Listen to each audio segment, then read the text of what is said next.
tesis, inclusive su tesis de pregrado, pero si ya estudian, hay un buen libro que se puede leer y es cómo se hace una tesis de Humberto Eco. Entonces, hay una de las cosas que dice Humberto Eco es no de lo que usted no sabe, o de lo que usted tiene potencia, de lo que usted tiene fuerza.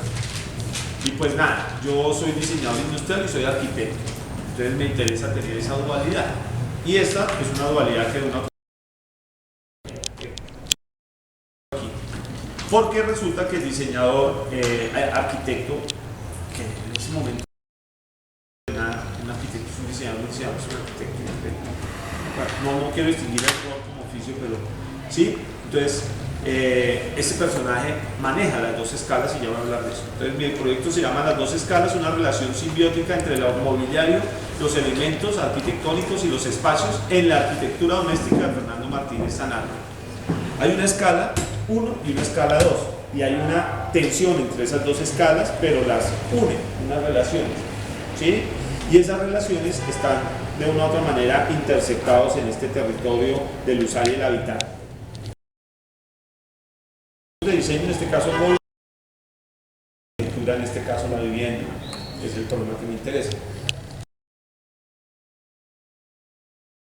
Mueble y Fernando Martínez Sanabria, el arquitecto, que es uno de los grandes arquitectos con Rogelio Salmón y Guillermo Bermúdez, los tres grandes arquitectos del siglo XX en la arquitectura colombiana son ellos tres, perdón.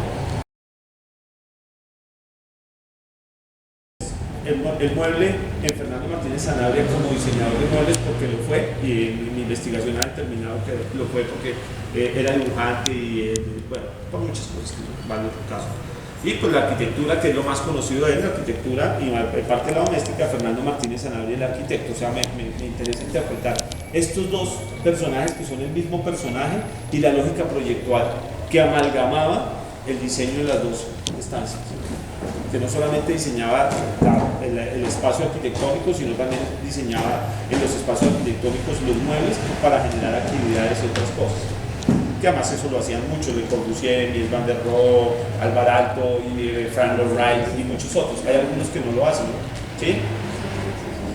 Entonces, la escala 1 es una escala, bueno, entonces de los muebles, hay muebles fijos y me interesa estudiar también los muebles móviles. Me interesa de manera curiosa y no es tan fuerte el amoblamiento que le hace la gente a sus casas, pero también algunos diseños de muebles móviles, porque además, bueno, es una contradicción que el mueble sea móvil, porque pero también un mueble es un aparador, es un closet, esos muebles integrales. Estudio, miro el estilo y la identidad, miro la función de uso práctico, miro unas taxonomías, o sea, algunas clasificaciones, y miro una técnica y una producción.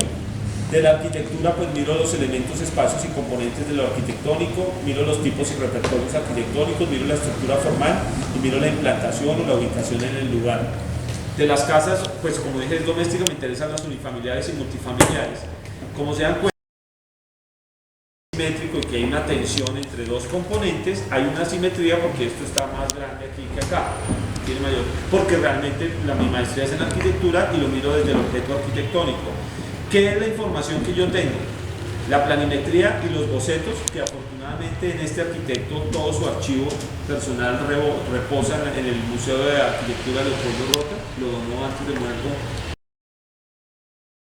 todo su trabajo, de todas sus casas y todo, entonces tengo todos los archivos y he podido fotografiarlos, tocarlos, mirarlos, toda esa vaina, ¿sí?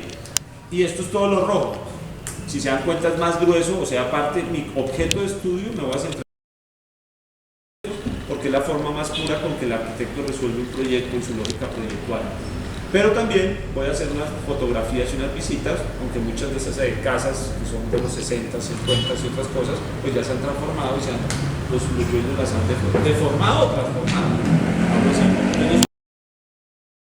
Los planos y los del arquitecto, eso no ha cambiado mucho.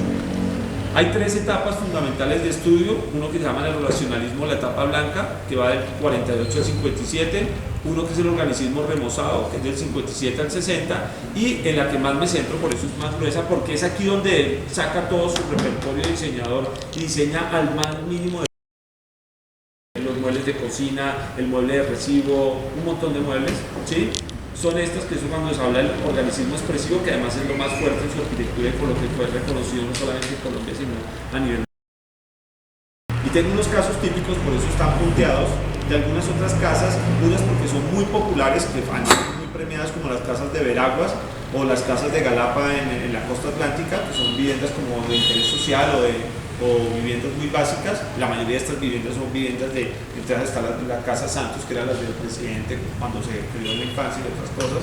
O sea, que una es la Casa Calderón, que ahorita es de Roberto Pombo y la esposa, que es una de los Santos, o sea, gente de mucho élite, Salamea, de la élite cultural, otras cosas, pero hay unas casas populares y otras porque son los edificios de la última etapa que tienen algunas otras cosas ya de su última etapa, ya antes de morir, ¿sí? De la escala 1 me interesa lo óptico, lo textural, lo manual y lo áptico y lo corporal. La usabilidad. De la escala 2 me interesa la áptica desde Herbert Read y Gibson, esos serían mis referentes. Me interesan las tipologías o lo tipológico de Martialis, me interesa el recorrer, permanecer y la sinestesia, ¿sí? Y es, en fin, último, actividad y habitabilidad. Escoger los elementos arquitectónicos y encontrar que los elementos arquitectónicos, muchos de estos muebles se vuelven elementos arquitectónicos y muchos de estos muros se vuelven muebles. Es encontrar eso. Por eso me interesa la lógica de habitar y de usar. Y la domesticidad, perdón, en el habitar y en el usar, y me interesa el problema de la domesticidad a través de la lógica. ¿Qué voy a estudiar? La gramática, su sintaxis y morfología en la composición. Eso tiene que ver con un tema de es el tema eje de la maestría, que son las lógicas internas del proyecto, donde miro operaciones, estrategias y repertorios. Y hay otros factores externos que, si se dan cuenta, tienen un poquito menos intensidad y son más perimétricos, más alejados de este centro, que son el lugar, la actividad, la técnica del arquitecto, porque siempre para ver una obra de todos es importante mirar quién la hizo. Muy particulares, como dije, personajes de élite cultural, de élite política, etcétera, etcétera. El programa y la cultura en Fernando Martínez Sanabria, porque no solamente como arquitecto se conocía y era poderoso, sino que era un personaje de vasta cultura. No solamente era arquitecto, era pintor, poeta, leía en varios idiomas y hablaba varios idiomas, y fue uno de los melómanos más altos que enseñó música a mucha gente puede ser de la élite cultural colombiana. Entonces era un experto en música barroca y en música, me encantaba eso. Era, en fin último, tomando Giovanni Cutolo, un hedonista virtuoso, que además lo recomiendo ese libro, se llama Lujo y Diseño, deberían haberlo leído ustedes. Lujo y Diseño, Giovanni Cutolo. ¿Sí? Pero, ¿cuál es el territorio realmente de mi proyecto? Porque acá está casi todo, este es como el striptease de mi proyecto, ahí está acá abajo, ahí me peloté, conceptualmente hablando. Es esto. Fíjense, entonces aquí ya resalto el territorio de mi proyecto, que es este. Ya saben que este es mucho más denso. El mueble y su función y su uso en unas diferentes muebles. Los muebles, los elementos y los espacios que construyen la actividad, que está en la domesticidad, por eso está aquí en el centro. El mueble y la percepción espacial, el mueble y la espacialidad y la composición arquitectónica en series tipológicas que construyen. Y ahí están las diferentes capas que se están convirtiendo en mis capas de análisis de los objetos arquitectónicos. Aquí está el proyecto, por eso resalto, a pesar de que hay otras cosas que me ayudan al proyecto, pero que no son el eje del proyecto. Entonces hay un eje acá, este es un eje, y esto lo remito a estas cajas. Terminan eso, pero sin perder que a mí no me interesa el mueble por el mueble como estudio, sino el mueble en la composición arquitectónica y cómo es esa relación aparejada mueble, elementos arquitectónicos. ¿Qué son elementos arquitectónicos? Las escaleras, las chimeneas, los antepechos, las ventanas son elementos constitutivos de la gramática del arquitecto para construir las cosas, para hacer las cosas, construir los espacios, no construir de poner un ladrillo sobre otro, sino de armar los espacios. ¿Listo? Eso es como más o menos lo que constituye el eje de mi proyecto. Esto ha cambiado, esto tiene 6 meses más o menos, pero más o menos eso es como mi cuerpo de estudio. ¿Estamos? Entonces yo necesito, y es un ejercicio gráfico, es un ejercicio bonito, feo, pero ahí está el ejercicio gráfico que determina la tensión entre dos, pero se unen, y es esos territorios de unión, de intersección, los que me interesa estudiar. ¿Estamos? Entonces necesito planteamiento de su proyecto nuevamente porque no hay nada todavía concreto. El planteamiento debe tener, ahora sí quiero, una justificación. Las cifras y datos que ustedes averiguaron y que les faltan, porque además están muy incompletos, los quiero determinados para que les ayuden a argumentar su proyecto, a justificar. Justificación, cifras, datos, estudios, la misma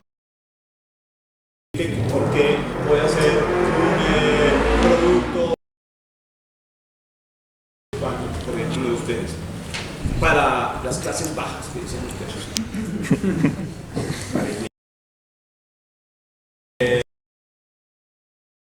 Una definición de su.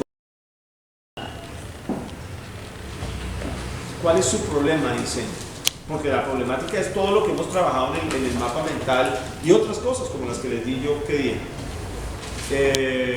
Su problema, justificación y definición de su problema de diseño.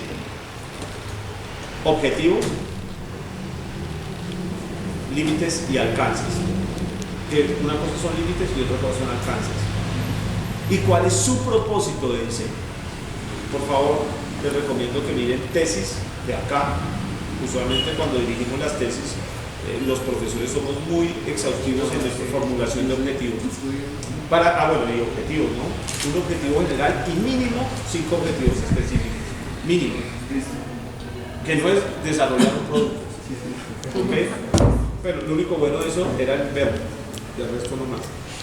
¿Estamos? ¿Quedamos claros, chicos?